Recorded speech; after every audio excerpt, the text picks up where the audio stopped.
Nice that you looking at. Maroon. Don't forget to subscribe. Maroon is a song by the American singer-songwriter Taylor Swift from her 10th original studio album, Midnights, 2022. Swift wrote and produced the song with Jack Antonoff. The lyrics use different shades of red such as maroon, burgundy, and scarlet to describe the haunting memories of a long-gone romance in New York. Musically, Maroon is a ballad combining dream pop, synth pop, electropop, and trip hop. It has an ambient production consisting of reverb-layered vocals, trap beats, and an oscillating electric guitar that creates a sustained note throughout the track.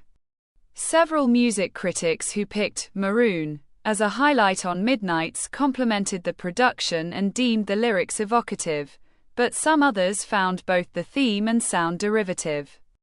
Maroon peaked at number 4 on the Billboard Global 200 and charted within the top 10 on the charts in Australia, Canada, Malaysia, New Zealand, the Philippines, and the US.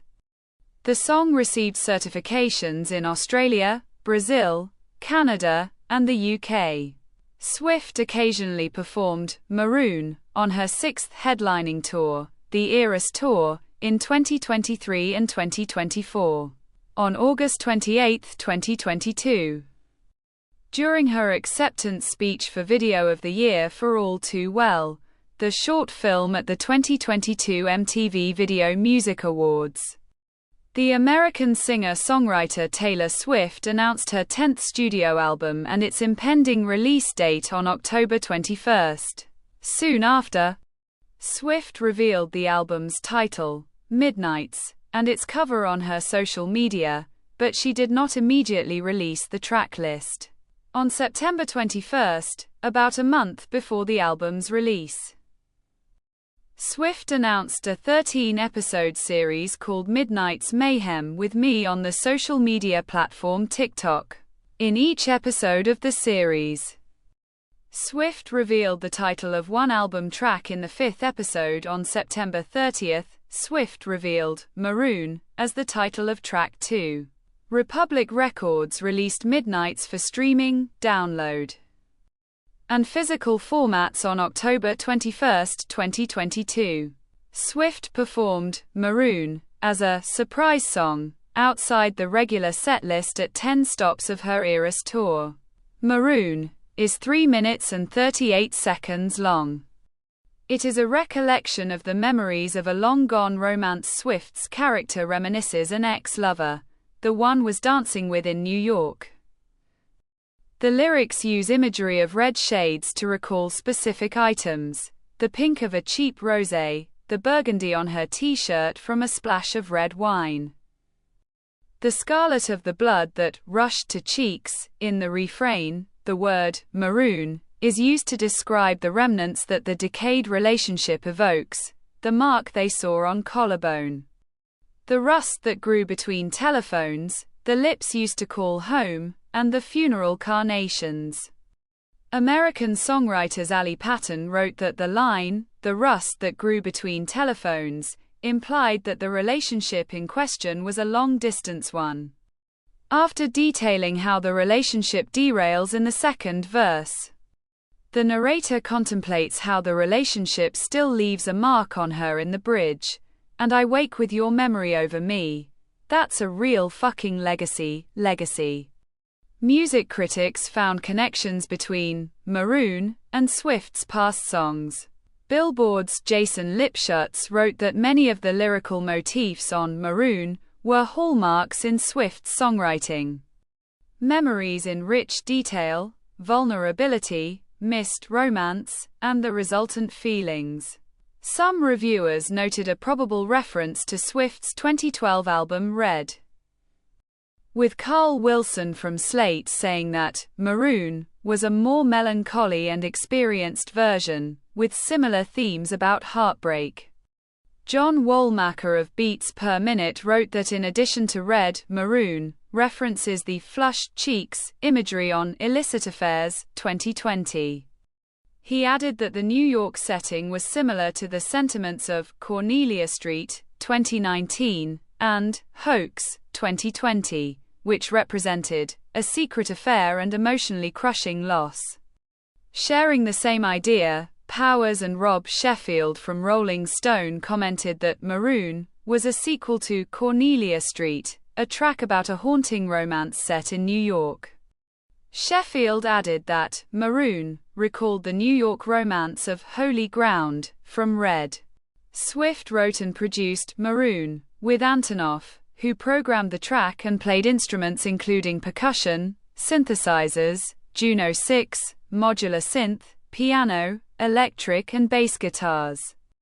Evan Smith played organ, saxophone, flute, and clarinet, and he recorded his own performance at Pleasure Hill Recording in Portland, Maine. Antonoff and engineer Laura Sisk recorded Maroon at Rough Customer Studio in Brooklyn and Electric Lady Studios in New York City. The track was engineered by Antonoff, Sisk, and Smith, with assistance from John Rooney, John Scher, and Megan Searle. Maroon was mixed by Serban Gania with assistance from Bryce Bourdon at Mix Star Studios in Virginia Beach, Virginia, and mastered by Randy Merrill at Sterling Sound in Edgewater, New Jersey. Maroon is a ballad with an atmospheric and ambient soundscape. The production incorporates a thick reverb, layered vocals, synthesizers, and preset drums that create trap beats. It uses an electric guitar played on an ebow, which creates a single note that sustains and slowly oscillates up and down through the track. Alexis Petridis of The Guardian said the guitar sound evoked shoegaze. The song's second half has a buzzing synth drone. Music critics characterize the genre as dream pop, synth pop, electropop, and trip hop. The line of Best Fits Paul Bridgewater described the production as brooding, and Spin's Bobby Olivier regarded the track as a slow burner in paste. Ellen Johnson compared the trap-tinged production and light rapping on Maroon to the music of Dress, a track off Swift's 2017 album Reputation. Ann Powers from NPR said, Maroon evoked the music of the drama series Twin Peaks, while Pitchfork's Vrinda Jagota said the droning synths resembled Lord's 2017 album Melodrama. Woolmacher found the single-note electric guitar to complement the lingering pain expressed in the lyrics, resulting in a borderline traumatic listening experience. Quinn Moreland from Pitchfork wrote that whereas the lyrics were intensely personal, the production had a consistently austere atmosphere that made the track oddly impersonal, bordering on numb.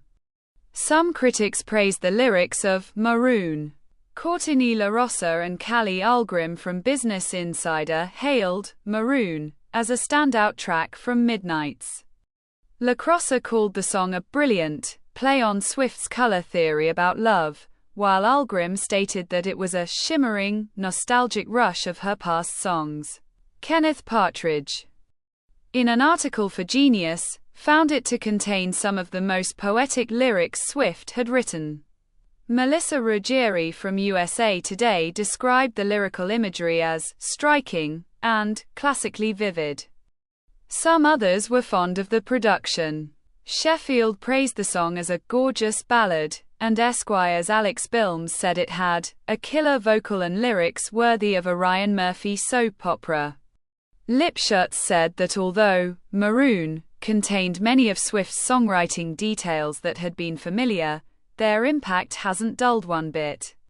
Woolmacher labeled it as an immediate masterpiece, and said it was maybe the pop song of the year, and Moreland said that it was a track that may be the one that keeps awake at night.